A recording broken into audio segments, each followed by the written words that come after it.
Hey, Howard here at 82 Maple. And you know what? When Coral and I are not RVing or otherwise adventuring, we're here on this little hobby farm. And for all of our activities, we're supported by a mini excavator, a sawmill, an edger. We've got 3 tractors. We've got a real working person's ATV. We've got a workshop full of tools. Hey, if you've not already looked at some of those videos, hey, jump back in time with us a little bit and take a look at them. But here's the deal. When it comes to the one question you got to ask yourself before embarking on that RV purchase, and what I've just mentioned is a neat little bridge into that question. Stay tuned.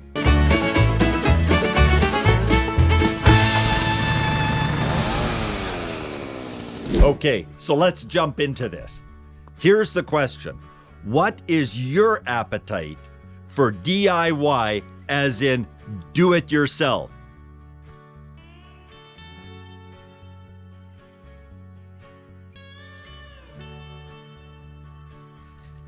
Here's the thing with RVs.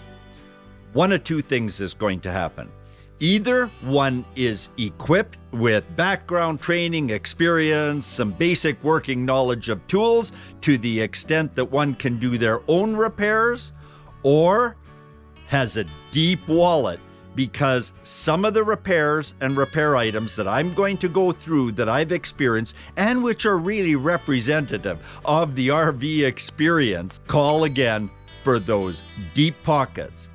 And whether one is doing their own repairs or finding a professional to do the repairs, one is also going to require a fair measure of patience, and you and your fellow travelers are going to have to be prepared to adjust expectations and plans on the fly. Hey, let me give you some examples.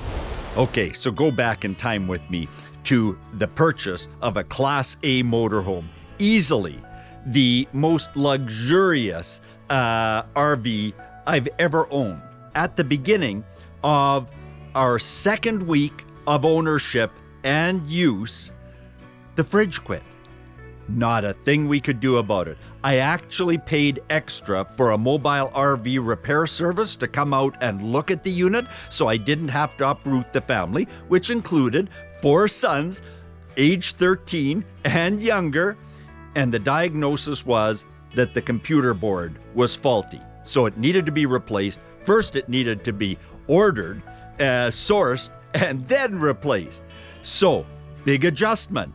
You know, hey, first world problems, right?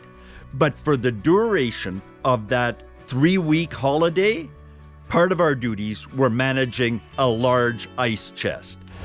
Okay, so that was yesteryear. Actually, many yesteryears. Now let's fast forward to this beautiful little Arctic Fox 1140 that we're still hanging in there in our 4th month of ownership.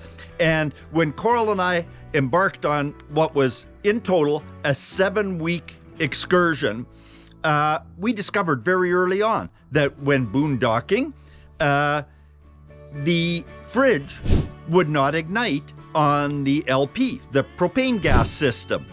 And finally, that changed to it igniting 50-50.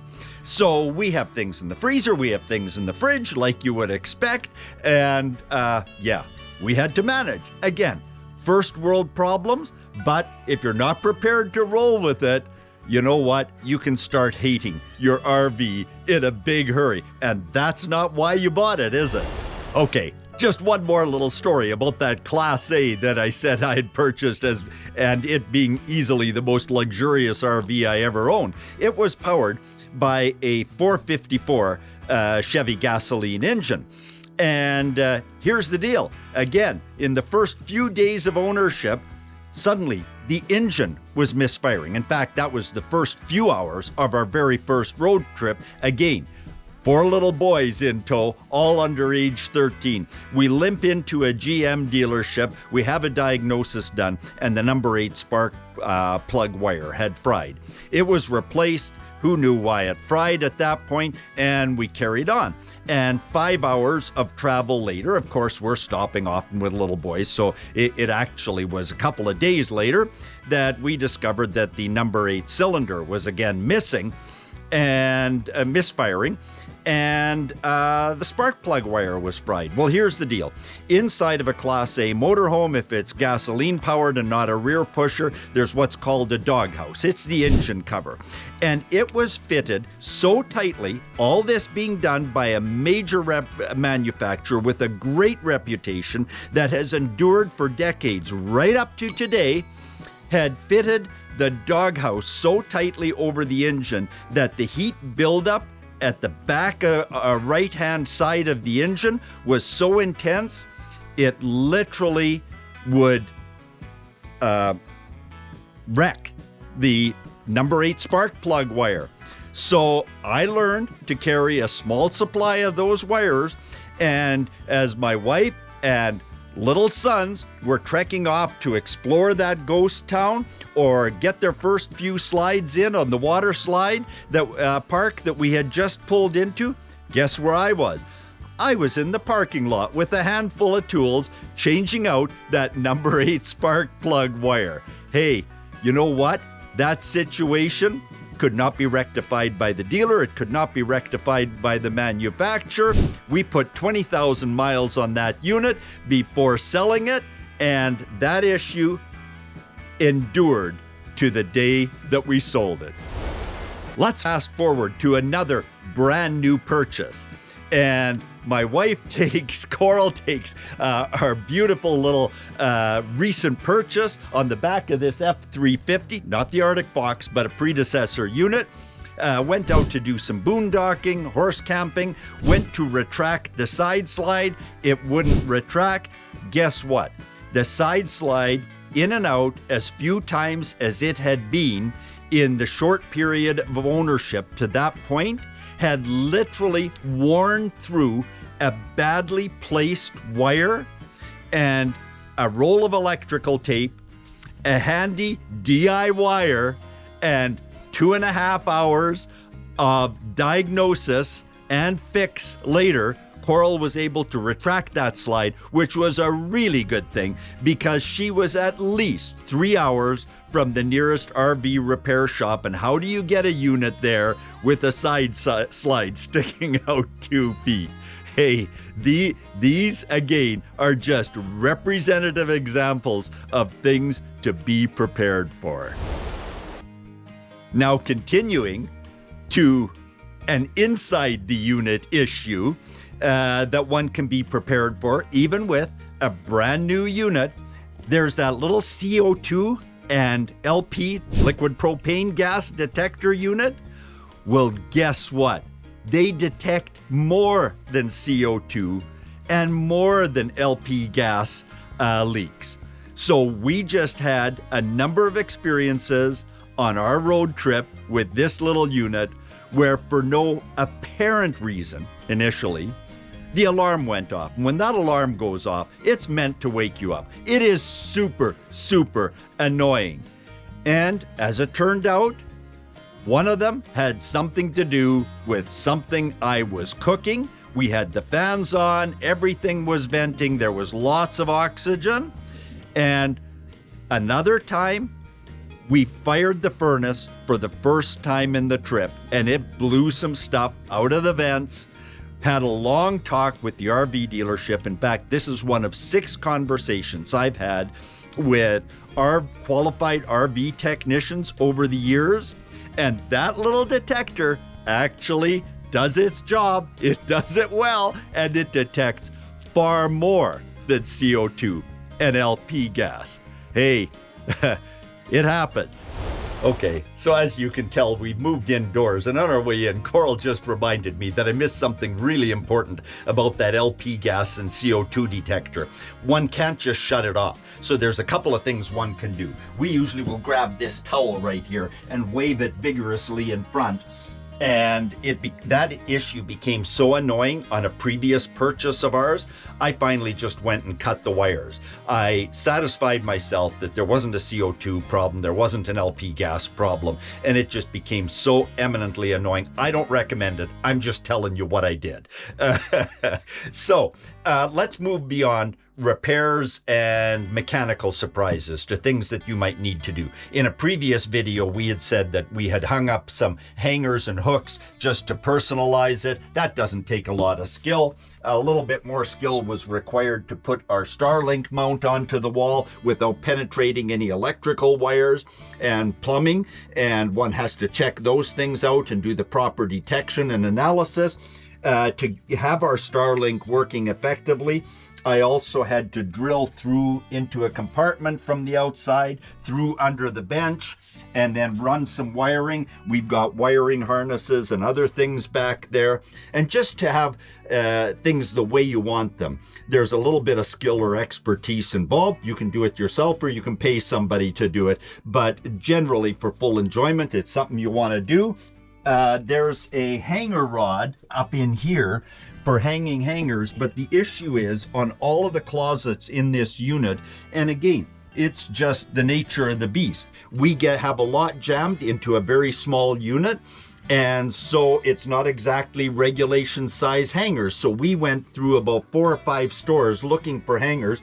This would be a typical closet hanger, and we had to get something that's pretty much a full 1.5 inches shorter than that black hanger in order to fit in any of our closets. For this one, we found it just a lot easier to put hooks around the perimeter, and we put some outdoor clothing in there. For this closet, Coral's closet, and my closet, we went to the shorter hanger. So be prepared to kind of customize and personalize those things. One more thing that I was just going to mention on Starlink, and I'm just going to change positions with Coral right here, and we're going to take a quick peek back outdoors. I made a previous episode full length on this, but if this is one of the first videos of mine you're viewing, we put a little pole on here for Starlink so we can elevate it above the unit. And the largest manufacturer and one of the most reputable manufacturers of this kind of a device only has a mounting pole for a 1-inch round vertical ladder tube. Ours are 1.5 inch. So that meant that what I had to do was go into that little workshop that I was referencing earlier and find a piece of pipe, paint it, put spacers in here where I attach it, and again up there, and then attach the Starlink mounting pole. Could someone else have done it? You bet. But that work in a shop probably would have been parts and labor, $200 Canadian. It cost me $35 by the time the dust settled. And you know what? I really enjoyed it. Many times I get as much fun out of fixing our equipment around here as I do running it and doing tasks with it.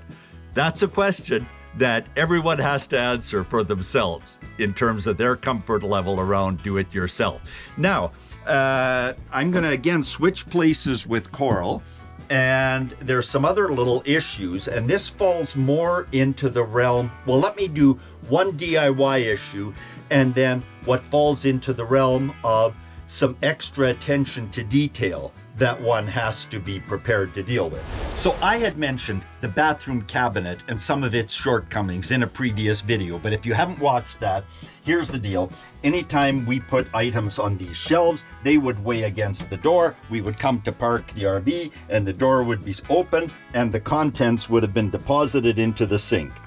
And so we just ceased using it. The bathroom cabinet was also coming loose. The dealer has since rectified that completely, remounted it, put in a better latching mechanism, but it's still not going to stop the reality that this is a poorly designed cabinet and there's not a lot that we can do about it. Tough to find a cabinet that'll fit these exact dimensions with the mirror on the front of it. So here's where DIY comes in.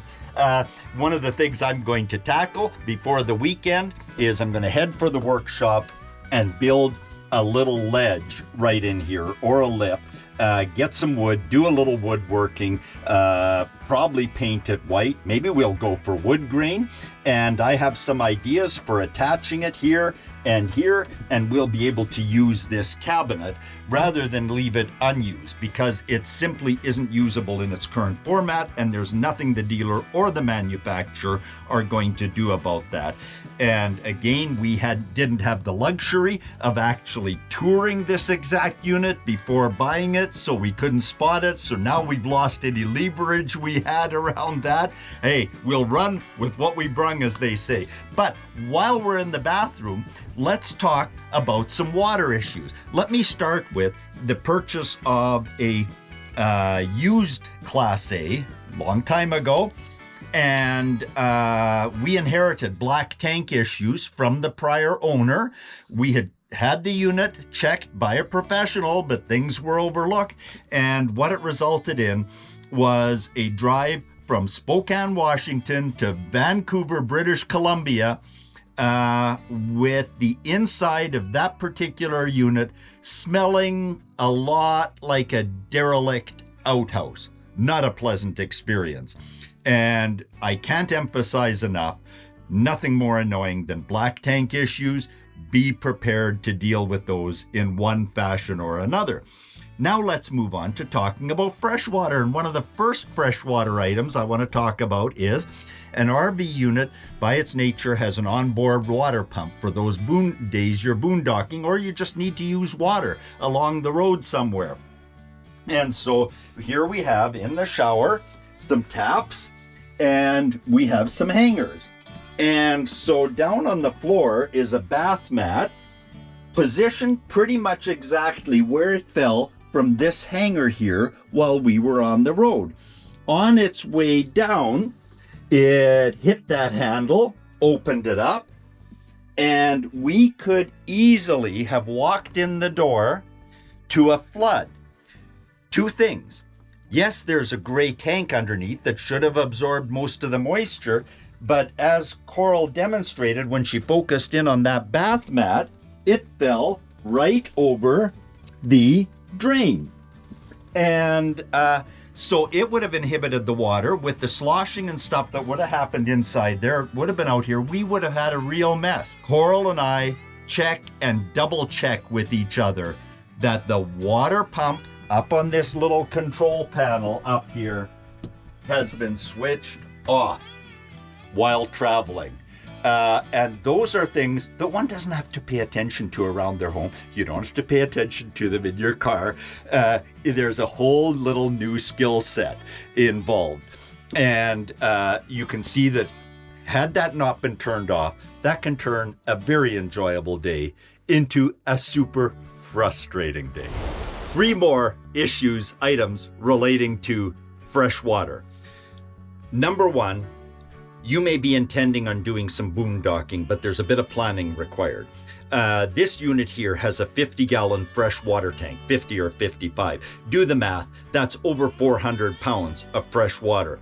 If the unit isn't built to transport water, if the hangers, the tie downs, the whatever supporting your fresh water tank aren't built for the types of roads you're going to be traveling on, you could have a small disaster, starting with broke or cracked inlet and outlet pipes, or the water tank tearing loose entirely from its moorings.